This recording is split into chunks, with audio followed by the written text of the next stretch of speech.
Do you think it's possible to be a consumer of pornography and also have, a quote-unquote healthy sexuality, whatever that might mean?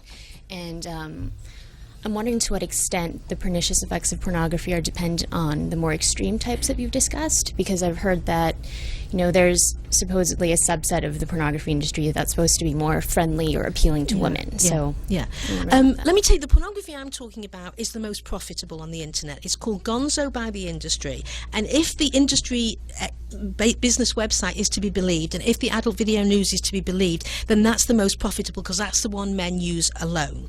What they'll use with women more is what's called the features, which is kind of a story, and it tries to mimic the Hollywood movie, but it's still body punishing sex.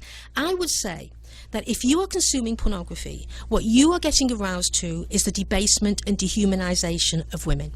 And I do not see how that can translate in any way into what I would say is a healthy relationship, which is one which is built on equality and respect. So I can't see how that would work. Thank you. Maybe one or two more questions.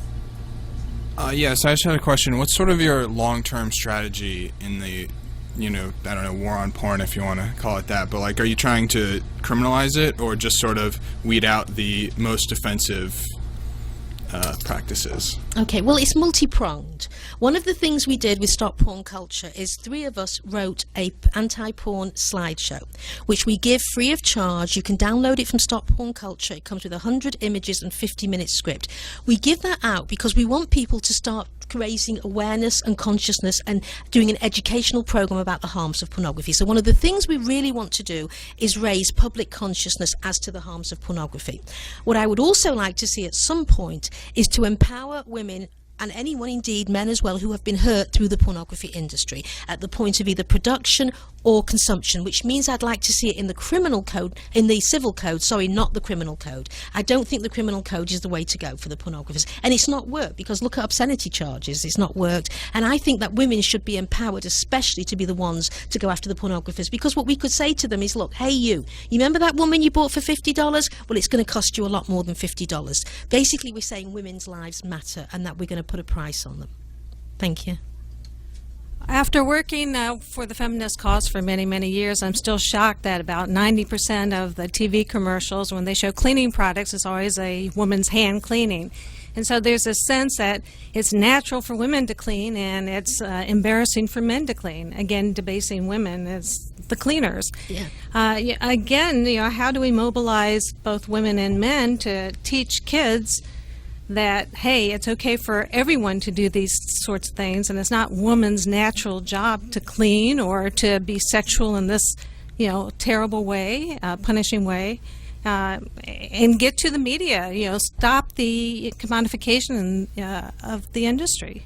Tell them we're mad about it. It's wrong. Well, the only way I can see in all of these issues is we have to build a robust feminist movement. We cannot do this outside of feminism. And what I want to say very clearly, pornography didn't invent this ideology.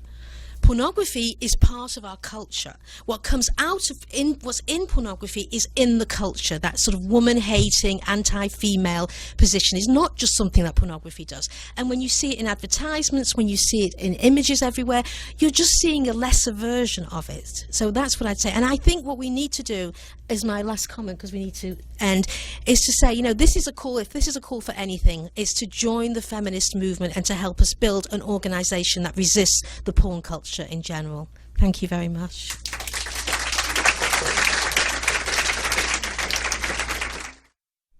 Gail Dines is a sociology and women's studies professor at Wheelock College.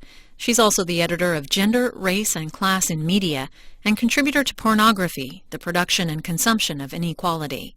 For more information, visit gaildines.com.